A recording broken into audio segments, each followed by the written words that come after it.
C'est une des raisons pourquoi les ministères de l'économie, autant au fédéral qu'au provincial, devraient être complètement abolis. C'est des tatas qui gèrent l'argent des autres. Ça ne fonctionne pas. La seule façon de faire de l'argent dans la vie qui est viable, c'est quand tu gères ton propre argent.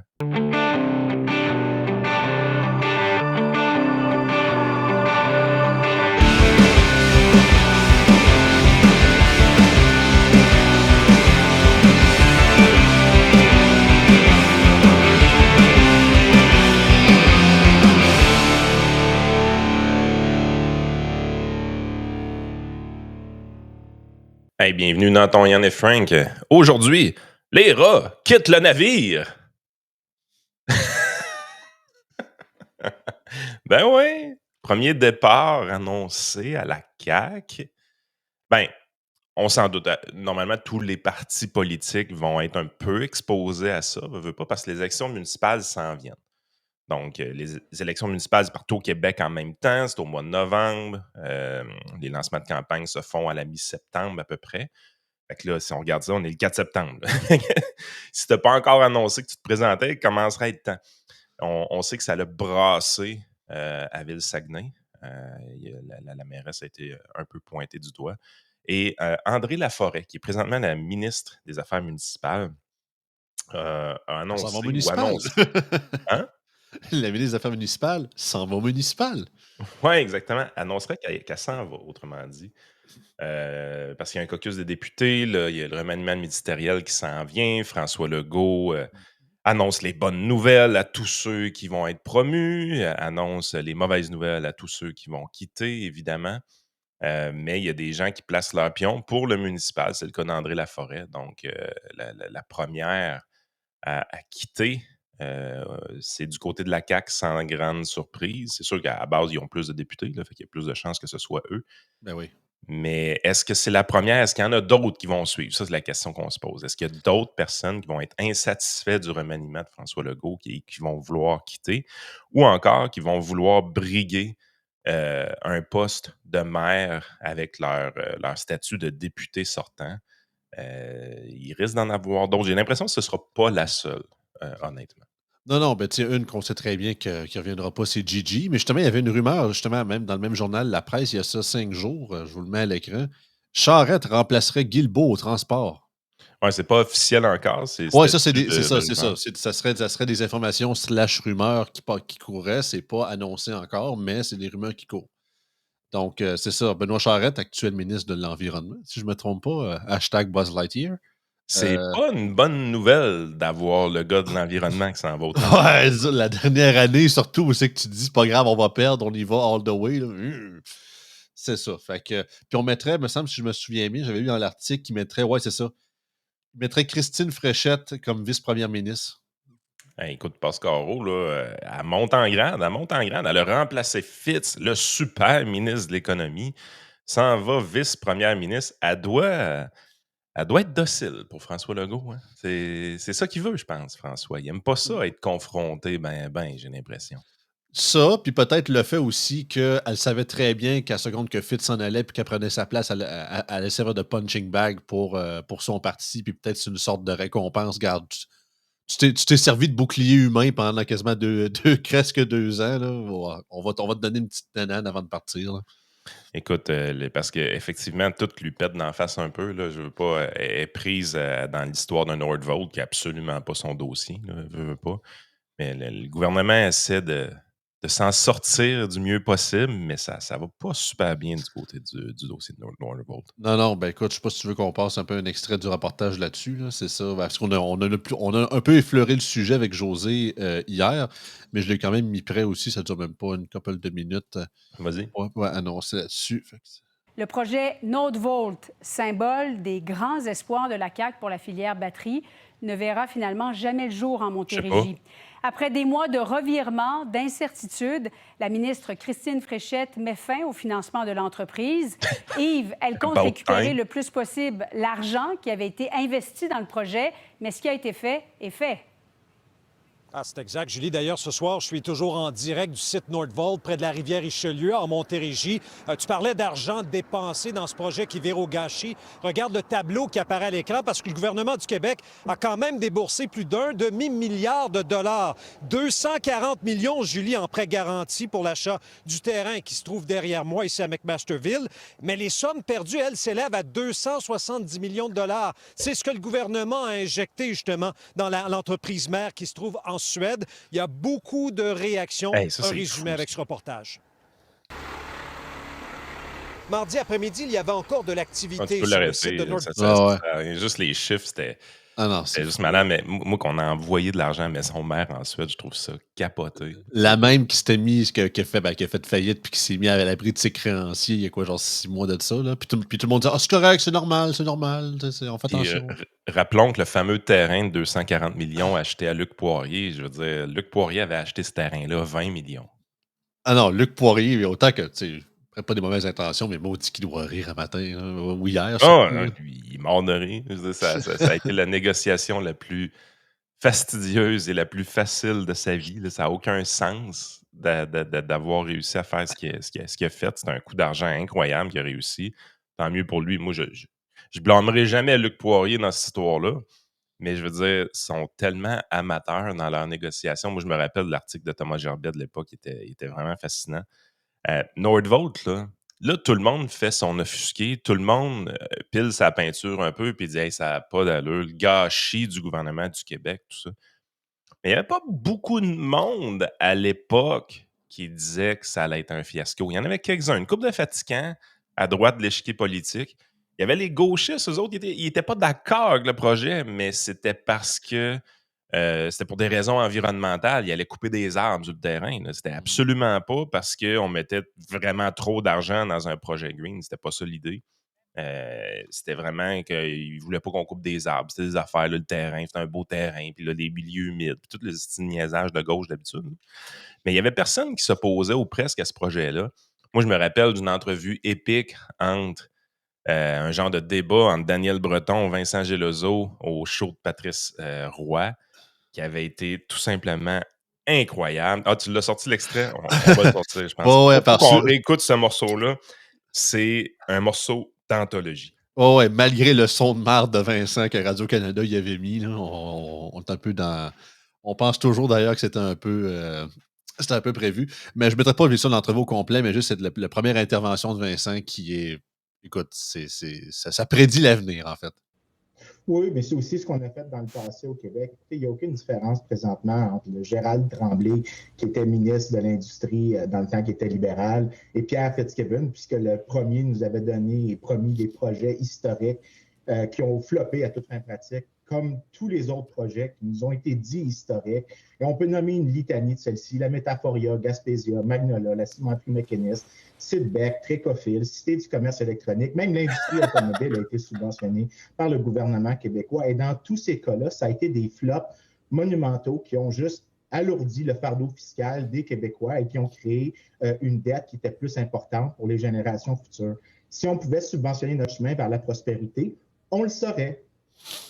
Hey, ce morceau-là de Vincent, il est tout simplement excellent. Mais le pire, c'est qu'il s'est fait traiter d'extrême par Patrice Roy dans cette entrevue-là. Là. À quelque part, dans l'extrait, on lui dit ouais, mais vous avez des visions un peu extrêmes, monsieur Gelozo. Et Daniel Breton, lui, était là il faut subventionner ça, c'est la voie de l'avenir, c'est important. Représentant d'un groupe d'auto électrique, by the way. Là. Faut le lobber, faut le biaiser dans ses interventions. Mais Vincent avait calé à la shot. Il dit ça fait des années, des décennies en fait, qu'on subventionne tout puis n'importe quoi. On est tout le temps dans des milieux où est-ce qu'il y a des méga buzzwords pour avoir des beaux articles de journaux, puis les politiciens se mettent derrière ça, puis yeah, le projet va marcher. Ça floppe tout le temps, sans arrêt, tout le temps de la merde, puis on continue à le faire comme des beaux tatas. Tu sais, je veux dire, son intervention est bonne, puis la liste qu'il a faite est juste parfaite. Des échecs passés. Et tu sais quoi? On n'apprendra pas de nos erreurs. On va continuer à financer des entreprises. On l'a vu, on a donné 150 millions encore à Nemaska Lithium récemment. On n'apprend jamais de nos erreurs. Ah non, veux-tu voir? Ben d'ailleurs, justement, comme pour terminer avec Vincent, comme tu avais dit par le passé, Vincent Geloso, c'est comme un bon vin. Ça s'améliore avec le temps. Ah ouais, t'avais dit ça. je l'avais trouvé bonne. Ouais, mais non, au contraire, on est en J'ai pas mode. juste dit du bien de Vincent dans le trio économique. Oh non, non, au contraire. C'était une des rares fois, fait que pour ça que je l'avais sorti d'ailleurs. Fait que, ouais, on est en mode copium un matin.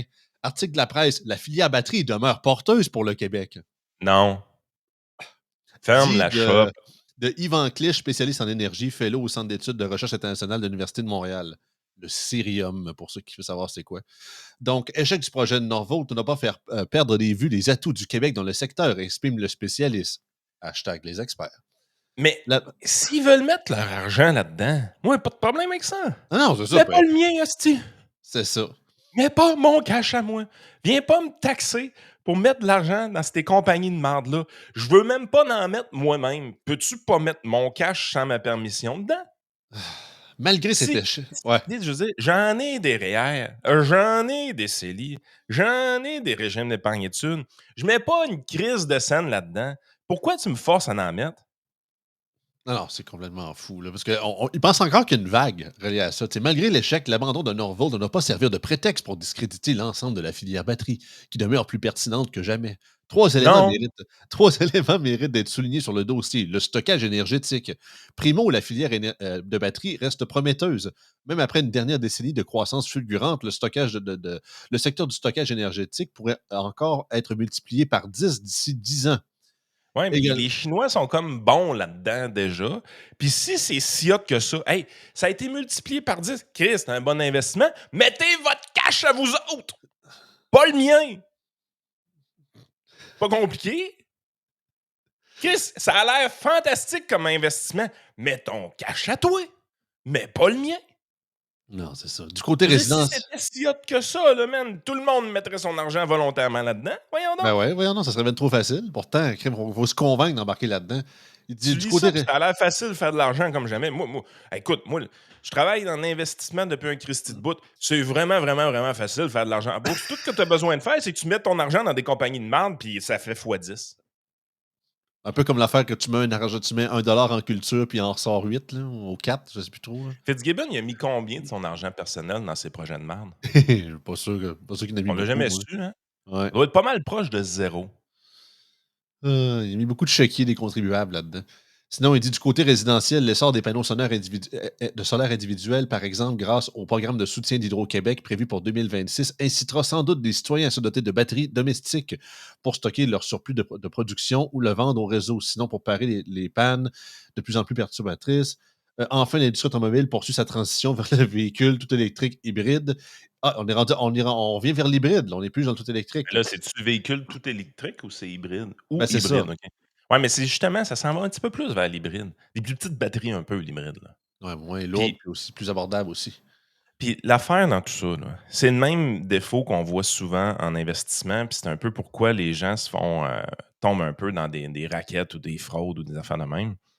C'est que c'est extrêmement facile en finance de bâtir un narratif qui a l'air crédible puis qui te fait miroiter des rendements mirobolants avec ton argent. Pour vrai, là, c'est pas si compliqué que ça. C'est juste à dire, hey, c'est une industrie d'avenir, la demande est en forte croissance, ça va exploser, tout ça. Mais ce type de discours-là, même si c'est 100% vrai ce qui est dit, t'es pas obligé d'être frauduleux, là, ton discours pour inciter les gens à investir dans quelque chose. Mais ce type de discours-là oublie toujours un autre aspect. C'est le capitalisme et la compétition. Mm. Prenez ce principe-là de base qui est assez évident. Si un secteur est extrêmement rentable et c'est très facile de faire de l'argent, qu'est-ce qui va arriver?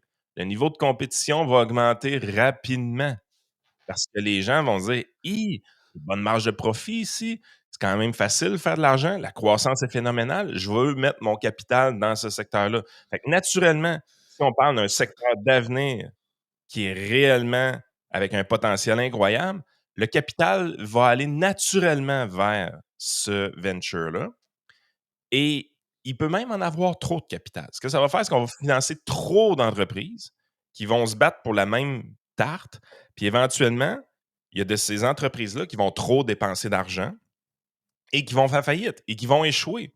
Parce que c'est pas juste une question de revenus, c'est une question de revenus et de dépenses. Un profit, c'est les revenus moins les dépenses. Fait que c'est pas parce que tu as une entreprise qui évolue dans un secteur d'avenir que nécessairement elle va avoir du succès. Ça se peut qu'elle dépense plus que les revenus qu'elle fasse. C'était le cas de Nordvolt, d'ailleurs. Ben, elle a fait faillite. C'est pas si compliqué que ça à comprendre. Mais quand tu arrives puis tu as ce narratif-là, là, tu lis ce narratif-là, tu dis, crème, j'ai quasiment le goût de mettre mon argent là-dedans. Ça a l'air d'être facile d'avoir des revenus. Oui, mais la difficulté en entreprise, c'est pas d'avoir des revenus. La difficulté en entreprise, c'est de balancer les revenus et les dépenses. C'est ça. Puis ça, les gens ne le comprennent pas. Fait que c'est pas parce que les revenus sont faciles à avoir ou que les revenus sont prometteurs dans le futur que ça va nécessairement marcher. Ça prend des gestionnaires de qualité qui vont avoir un modèle d'affaires et des technologies qui vont faire en sorte que ça coûte moins cher.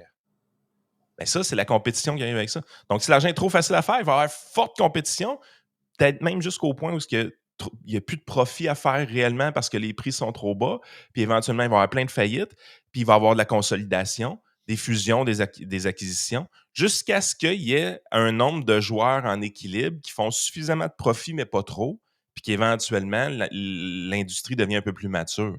That's it, that's all. Fait que ça ne veut pas dire que tu vas choisir le bon cheval. C'est pas parce que ton cheval participe à la course du siècle que nécessairement il va gagner cette course-là. Ça se peut qu'il se blesse en chemin.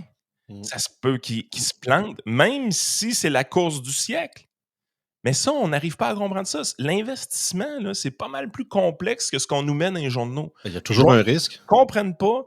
Puis les ministres qui arrivent dans ces postes-là de ministère de l'économie, puis c'est une des raisons pourquoi les ministères de l'économie, autant au fédéral qu'au provincial, devraient être complètement abolis. C'est des tatas qui gèrent l'argent des autres. Ça ne fonctionne pas. La seule façon de faire de l'argent dans la vie qui est viable, c'est quand tu gères ton propre argent. Quand tu gères l'argent des autres, tu dois avoir vraiment des comités de gens qui sont extrêmement prudents et qui utilisent des stratégies éprouvées depuis très, très, très longtemps. Ces exemples-là, ils existent depuis longtemps. On le voit avec les fonds de pension, les Teachers, les Homers de ce monde. À la limite, la Caisse de dépôt et de placement du Québec qui fait une bien meilleure job qu'Investissement Québec. Parce qu'Investissement Québec, on ne lui demande pas de faire un rendement à long terme intéressant. Investissement Québec, on leur demande d'investir dans l'avenir. C'est l'outil politique de l'investissement. Ben, ils ne font pas une crise de scène. Parce que l'objectif des politiciens, c'est pas de faire un bon rendement. L'objectif des politiciens, c'est de prendre des belles photos avec des buzzwords dans des secteurs qui ont l'air d'avenir pour avoir l'air cool auprès des électeurs. C'est à ça que ça sert, Investissement Québec. Fait que si demain matin, tu veux qu'on arrête de perdre de l'argent dans des projets de merde, Investissement Québec, puis tous ces fonds, tu fermes ça au grand complet. Pas une scène à faire avec ça. Il n'y a pas une scène à faire avec ça. Puis, tous les fonds bizarres qu'on a avec le fond vert puis ces cochonneries-là, tu fermes ça et tout. Il n'y a pas d'argent à faire avec ça. On va tout le temps se planter. Mais Christy, il va falloir combien d'échecs pour que les gens le comprennent que le nationalisme économique, c'est de la stine marde? Ça va-tu venir un jour? Vous êtes donc bien durs de compreneurs, les Québécois. On ne fera jamais d'argent avec ça. Vous pensez que Hydro-Québec, c'est un grand succès? C'est un asti de monopole. La seule fois qu'on a eu du succès comme gouvernement à investir dans une entreprise, Chris, il a fallu en faire un monopole pour que ça marche. Vous voyez bien que ça ne marche jamais. Tout ce que j'explique depuis tantôt, c'est que la compétition fait en sorte que les entreprises sont dans un monde compétitif et c'est difficile de faire des profits. Hey, on a fait Hydro-Québec une fois, mais c'est un monopole, il n'y a pas de compétition. On a réussi à faire des profits. Il y a des études qui existent qui montrent que Hydro-Québec fait beaucoup moins de profits qu'elle devrait, by the way. Là. Que la productivité chez Hydro-Québec, c'est une catastrophe. Ah, puis qu'on s'éloigne du mandat officiel beaucoup. Là, puis on se donne des excuses. Hashtag hashtag les arbres poussent trop vite, c'est pour ça qu'on a plus de panne. Là. Pour chaque Hydro-Québec, on a eu combien d'échecs? Hey, la liste que Vincent a faite, là, la Gaspésia, puis Métaforia, toutes ces affaires-là, là, ça va prendre combien d'échecs pour que les Québécois réalisent que c'est stupide de prendre l'argent qui a été volé à des citoyens? Les taxes, c'est du vol, OK? Les taxes, les impôts, c'est du vol. On a volé de l'argent dans les poches des citoyens avec la force de la loi, OK? Ben, Christy, si tu as fait ça, tu es aussi bien mieux de l'avoir fait pour une bonne raison. Utiliser cet argent-là pour l'investir dans des compagnies Ce n'est pas une bonne façon de dépenser l'argent volé aux citoyens. C'est de la merde. Ça favorise d'autres choses aussi. On va se le dire bien honnêtement. En plus de ne pas faire des rendements incroyables, ça favorise la collusion et la corruption. Il y a des gens que leur entreprise reçoivent plus de subventions ou de capital des entreprises étatiques comme Investissement Québec parce qu'ils ont fait une belle partie de chasse aux faisans à un moment donné à quelque part sur une île. C'est ça qui arrive aussi. Fait que les ministères de l'économie, c'est à fouera, tabarnak. On n'en veut plus. Vos projets de merde, on n'en veut plus. Mettez plus une scène dans aucune entreprise. C'est du 7-8 milliards par année qu'on subventionne au Québec. Mettez fin aux subventions aux entreprises complètement. Savez-vous qu'est-ce que ça va vous permettre de faire? Ça va vous permettre de baisser les impôts des entreprises après. En baissant l'impôt des entreprises, vous allez attirer des entreprises étrangères. Vous allez attirer des entreprises canadiennes à venir s'installer au Québec. Vous allez inciter les entreprises existantes à réinvestir plus dans leur entreprise, à engager plus de monde, à agrandir leur bâtisse, à acheter de la nouvelle machinerie puis augmenter leur productivité. Parce qu'en laissant plus d'argent dans les poches des entreprises, vous allez augmenter le réinvestissement dans l'économie du Québec. Donc, arrêtez de choisir les gagnants et les perdants. De toute façon, vous êtes rien que bon à choisir des hosties de perdants. Vous n'êtes même pas capable de choisir un gagnant, gang de crise de pas bon. Arrêtez de choisir gagnant et perdant. Baissez les impôts à tout le monde, puis regardez ça aller après. Soudainement, on va être bon. Parce que les hosties de pas bons de politiciens choisiront plus. Ça va se faire tout seul. Puis ça va marcher. Comme dans toutes les places normales sur la planète. Trop simple, ça. Hein? Ah, c'est ça. J'ai l'impression que tant qu'aussi longtemps qu'il y aurait quasiment, je sais pas, une loi qui dit qu'à cause de pertes de même, il faudrait quasiment qu'on prenne un dividende du salaire du ministre qui a pris la décision ou de quoi du genre, là, j'ai l'impression que ça n'arrivera pas. Tant que c'est pas. C'est ça. Ça n'arrivera pas parce que c'est la faute des électeurs. Les électeurs nous tombent dans le panneau à tout bout de champ parce qu'on dit hey, c'est une belle usine à avoir dans notre région, ça. C'est un bel investissement, ça va créer de l'emploi dans notre place. Oui, mais ça a coûté 2 millions par emploi, man, les Masca Lithium.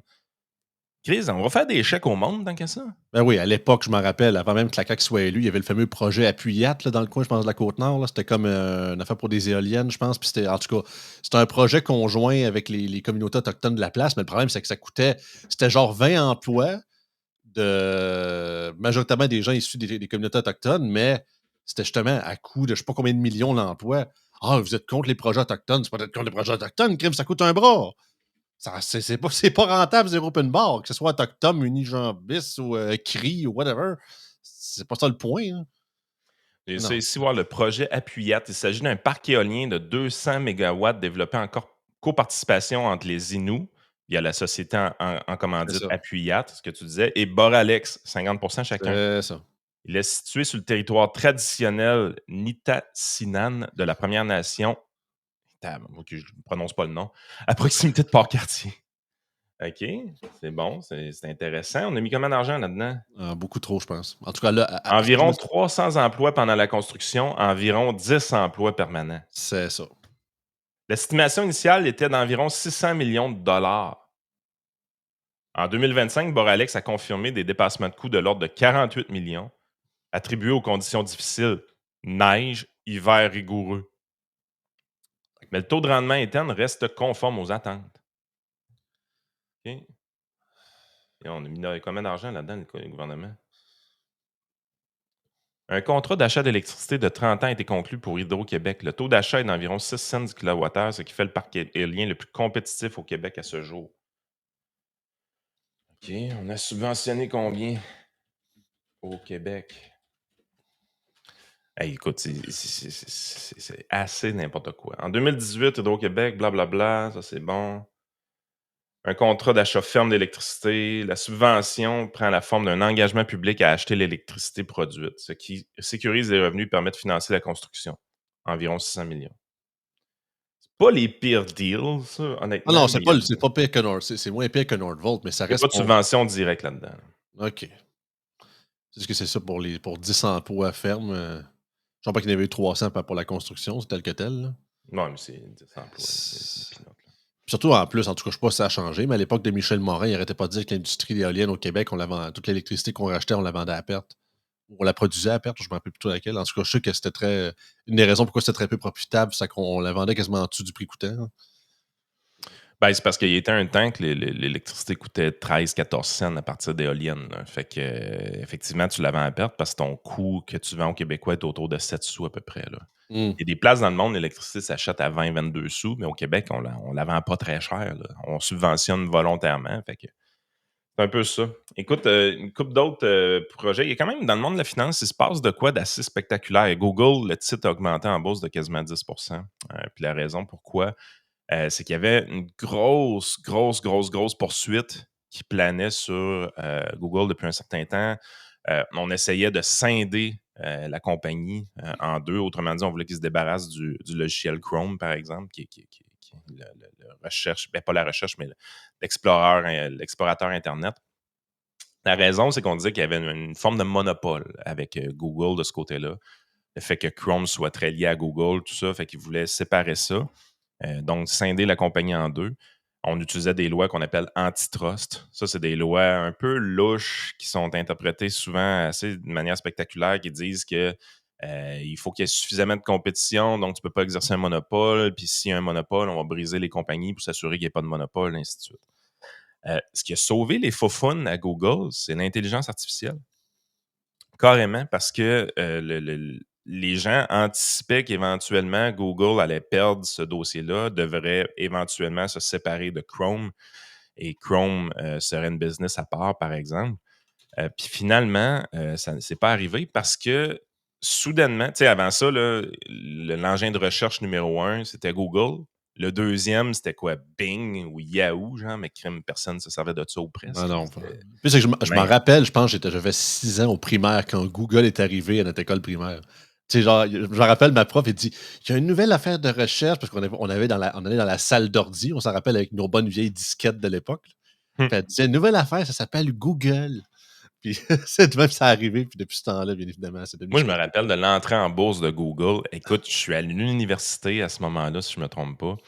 Et j'avais genre 300-400$ dans mon compte de banque, puis je voulais acheter des actions. Tu sais, c'était 100$ l'action quand ça sortait ou quelque chose de même. Oh, damn. J'ai failli en acheter 2 ou 3, là, tu sais, mais là, finalement, j'étais bien trop pauvre pour acheter des actions.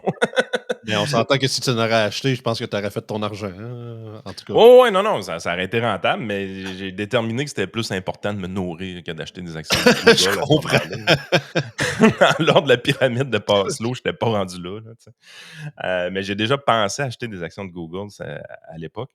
Mais ce qui a vraiment sauvé les faufounes à Google, c'est ça, c'est qu'à un moment donné, Google a fait un case, il dit écoute, là, c'est bien beau là, vos affaires, là, qu'on a la main mise sur le marché des recherches Internet, puis que Bing, c'est de la merde, on est d'accord, mais ils n'ont pas dit ça de même en cours, vous comprenez. Là. Mais là, le problème, c'est que maintenant, on se fait challenger par ChatGPT, par Grok. Les gens font beaucoup moins de recherches sur les moteurs de recherche parce que soudainement, ils posent leurs questions à GPT. Ils ne posent plus à Google ces questions-là. Fait que naturellement, le marché a réintroduit une forme de concurrence sans que personne ne le demande, autrement dit. On n'a pas eu besoin du gouvernement pour scinder le monopole de Google. On a juste eu besoin de laisser le temps faire son temps. Puis éventuellement, le marché a fini par développer par lui-même une solution que les gens apprécient un peu plus que Google pour faire leurs recherches. Puis ça, ben, quand tu y penses, c'est assez spectaculaire parce qu'il y a combien de gens dans notre entourage qui vont de moins en moins sur Google poser leurs questions et de plus en plus sur GPT poser leurs questions. Mais l'avantage de Google avant, c'est que quand tu posais des questions à Google, comment faire pour telle affaire, ben, tu finissais par trouver ta réponse dans les résultats de recherche, mais avant que tu aies ta réponse, qu'est-ce qu'il faisait? Il te poussait une pub juste avant. Tu avais de la publicité. Les premiers résultats de recherche que tu avais, ou que tu as encore, en fait, c'est des montants d'argent que Google reçoit parce que ça a été commandité. Il y a de la publicité de liée à ça. Puis surtout, c'était imparfait dans le principe que c'était pas une réponse personnalisée, mais plus comme il fallait que ça fitte avec un titre d'article relié à ça. Mettons, comment, mettons, je sais pas, ouvrir un pot de pickle, mettons. Là, tu sais, une affaire de même. On prend n'importe quel exemple. Là. Puis tu sais, s'il y a un article qui a vraiment ce nom-là, il va te le popper. Mais il faut absolument que ce soit écrit pareil ou relativement, tandis qu'avec l'intelligence artificielle, là, pas compliqué, là. Il fouille de son côté, puis il dit voici des possibilités, tac, tac, tac, tac. Sauf que présentement, ton intelligence artificielle, elle te pousse pas de publicité au Non, travers c'est de tes ça. résultats de recherche parce que tu payes un abonnement. Tu payes un abonnement, fait que ils te mettront pas de publicité. Ils vont probablement t'inciter à aller vers des trucs à un moment donné. Il va y avoir des passes de cash qui vont se faire derrière ça, je suis à peu près sûr. Mais pour l'instant, il n'y en a pas. Fait que le modèle d'affaires de Google est comme challengé naturellement par un nouveau joueur qui est arrivé. Comme l'industrie du taxi, on lui avait bâti un monopole complet avec un système de permis complètement loufoque au Québec, puis il ne pouvait pas se faire challenger. Puis à un moment donné, est arrivé une nouvelle technologie, Uber entre autres. Puis ils se sont fait challenger, puis ont été obligés d'être déréglementés, veut pas, parce que ça ne marchait pas. Ils n'étaient plus capables de compétitionner contre Uber à cause de ça. Encore là, on a préféré faire la demande de réglementer Uber plutôt que de déréglementer le taxi au départ. Mais ce qu'on a à comprendre, c'est que le capitalisme, c'est de même, ça fonctionne. C'est que tu ne peux pas avoir un joueur qui monopolise un marché complètement, tout le temps, et qu'il n'y ait jamais rien à faire. Même ce qui semblait être presque un monopole naturel avec Google dans les engins de recherche, ben, en 2025, en 2023, à vrai dire, ça a été challengé par l'intelligence artificielle, puis ils ont perdu ce monopole-là d'une certaine façon. Fait que jusqu'à quel point on a besoin de ces entités gouvernementales-là qui vont implanter des lois antitrust en anglais, anti-monopole, si on veut, ou pro-compétition, éventuellement. Ça prend une éternité devant les tribunaux. C'est des cases qui sont lourds, qui sont gros, qu'il y a des avocats qui se dépensent des centaines de millions de dollars là-dedans. Jusqu'à quel point on a besoin de ces lois-là, alors qu'en réalité, le marché s'autocorrige tout le temps tout seul? Moi, c'est mon grand, grand, grand questionnement. Puis, il y a beaucoup, je pense qu'on a déjà fait un épisode du trio économique par rapport à ça, mais il y a beaucoup d'économistes qui pensent honnêtement que ces lois-là sont pas si bonnes que ça. Puis pourtant, c'est des bonnes intentions. Les politiciens font assemblant de comprendre comment fonctionne le marché, puis ils disent la compétition, c'est vraiment bon. Fait qu'on va faire une loi pro-compétition, puis on va briser des monopoles pour s'assurer qu'il y ait toujours suffisamment de compétition. Ça, ils comprennent. Par contre, quand on parle de la SAQ, de l'Auto-Québec puis Hydro-Québec, ça, ils ne comprennent pas. Je ne sais pas pourquoi. Puis là, on arrive, on dit, on va permettre aux gens d'acheter du pot légalement. Ben, Christy, qu'est-ce qu'on va faire? Un monopole. C'est une crise de bonne idée. Mais les politiciens, dans le fond, là, ils comprennent que les monopoles dans le secteur privé, c'est pas une bonne idée. Mais quand c'est le temps, eux autres, de penser à un monopole, là, c'est une bonne idée. Là, ça va marcher parce que nous autres, on est bons. Oui, parce que ça sert les intérêts du peuple, franchement, Yann. Ça ne sert pas ça n'a aucun but de faire de sales profits pour son besoin personnel. On pense au collectif, au nous, voyons donc. Fait que si vous êtes intéressé par cette histoire-là, c'est la grosse histoire, c'est le marché financier. C'est ce qui fait bouger un peu les bourses ce matin, puis que Google a quand même remonté. Mais c'est un peu bizarre parce que tu vois une bonne nouvelle, le case en cours est tombé. Fait que là, quasiment 10% pour Google. Mais de l'autre côté, tu es là, tu te dis, ouais, mais la raison pourquoi ils ont gagné Google en cause, c'est que leur modèle d'affaires est challengé pas mal par ChatGPT. Ben, on comprend qu'ils ont leur propre AI aussi de leur bord. Un Gemini. Mais c'est pas une si bonne nouvelle que ça non plus pour Google. C'est que là, ça démontre hors de tout doute raisonnable que le modèle d'affaires de Google, il pourrait avoir du plomb dans l'aile dans pas long. Là. Ah, c'est sûr. Puis je pense Écoute, que un petit shout-out rapidement à nos commanditaires. Range Brand, 10% de rabais avec le code YAN10. Donc, on vous incite à visiter leur site web. La collection d'automne doit rentrer bien vite. En fait, elle doit déjà être rentrée. Moi, je commence à être dû tranquillement pour acheter 2-3 nouveaux t-shirts aussi. Vous êtes tanné de me voir tout le temps avec les mêmes sur le dos, probablement. Ready for Canada pour tous vos besoins en immigration. La paperasse, surtout. Tu sais, je veux dire, peu importe ce que vous avez besoin, que ce soit de faire venir des employés ou un membre de votre famille, tout ça, la paperasse, c'est un aria. Les règles changent tout le temps. On parle encore de changer les règles présentement au niveau fédéral. Fait que des compagnies spécialisées comme Ready for Canada vont vous être très, très, très utiles. Les dessins industriels, TLF Dessin, partenaire de longue date de notre côté. Si vous avez des besoins, si votre compagnie a des besoins du côté de dessin industriel, pensez à TLF Dessin. C'est une compagnie qui peut vous aider beaucoup et fier supporter du podcast de Yann et Frank, cellzone.ca. Grosse promo en septembre, 50% de rabais sur les changements de batterie d'iPhone en magasin. Donc, vous pointez en magasin, vous dire mon iPhone, il tient plus sa charge, il tient plus sa batterie. Ils vont vous changer la batterie, 50 de rabais présentement de leur côté.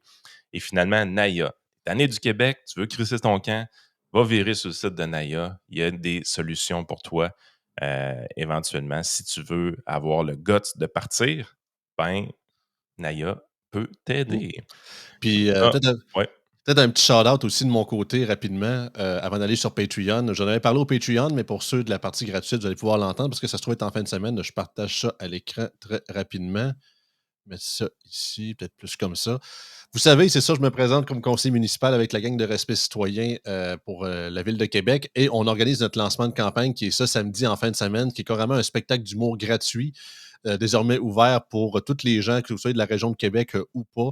Je vais mettre le lien dans la description de l'épisode. Vous pouvez vous inscrire pour avoir vos billets. C'est ce samedi 6 septembre, 2 représentations à 16h et à 19h30. On va être là pour les deux. C'est au théâtre de la Cité universitaire à l'Université Laval. C'est avec les humoristes de la relève, mais vraiment hyper bon. Seulement, j'ai écouté quelques extraits de leurs affaires. C'est vraiment, ça va être puissant. Chris Leclerc, Matt Lévesque, Steven Bilodeau, Sarah Boulay, puis aussi un 5e humoriste qu'on ne sait pas encore, mais un humoriste surprise, ce qu'on me dit. Donc, si vous voulez venir nous voir, c'est une salle de 400 places. On veut vraiment remplir ça à fond comme c'est pas possible. Il y a déjà beaucoup de billets qui ont été vendus. Donc, comme je dis, je laisse le lien dans la description. Puis si vous voulez venir nous voir en fin de semaine, moi plus précisément, bien évidemment, venez-vous-en, c'est gratuit. On continue le show sur Patreon aujourd'hui. On a du stock, évidemment. Ça brasse un peu en Alberta. D'ailleurs, PSPP veut y aller. Oui.